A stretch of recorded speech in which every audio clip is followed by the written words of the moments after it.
it's Jules from Tarot Adventures with Jules. I'm back for day 4 of Tarot Vlogmas 2021 by Papa Squirrel's Nest. Today the prompt is, what is your least favorite card in the deck and why? This was a very easy answer for me. I actually have two.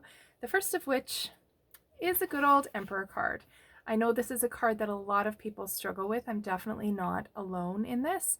I think some of the things that tend to trigger me about it is the whole idea of structure and control and dominance, rigidity, all of those things that tend to function in society in really challenging ways.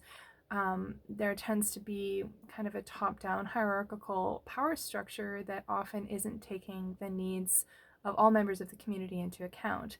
And I've really pushed back against this card and tended to cringe whenever it would come up in a reading for me.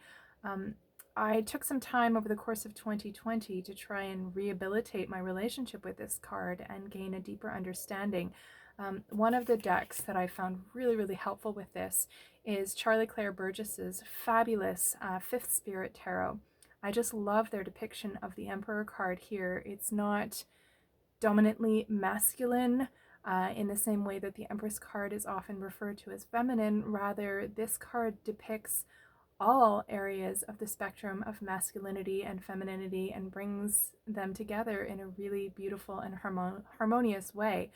A couple of the key phrases that Charlie Claire references in their amazing Fifth Spirit guidebook are stability, personal power, and the concept of benevolent stewardship, which I absolutely adore. I love the idea of taking what is within your control and your power and moving it forward into the community in ways that help sustain the community as a whole and make sure that things are beneficial to all members, not just those at the very top.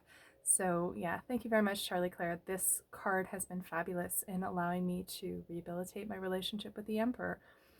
The next card that I have traditionally struggled with is another biggie for a lot of people, and it's the Hierophant card. I think the overtly religious connotation of this card was very difficult for me. I wasn't raised in a religious context, but I had family members that were, and I always kind of felt like I was on the outside looking in on something that didn't make a lot of sense to me. It tends to, well, at least the way that I saw it, it was kind of a hierarchical, top-down, expert giving you bits of information kind of idea, looking at established structures, established education systems, systems of power. As someone who has always struggled with seeing myself as less than and putting others up on a pedestal as being somehow better or more knowledgeable or more than myself, I think this card pushed all of those buttons for me and kind of triggered all of those feelings of insecurity and less than.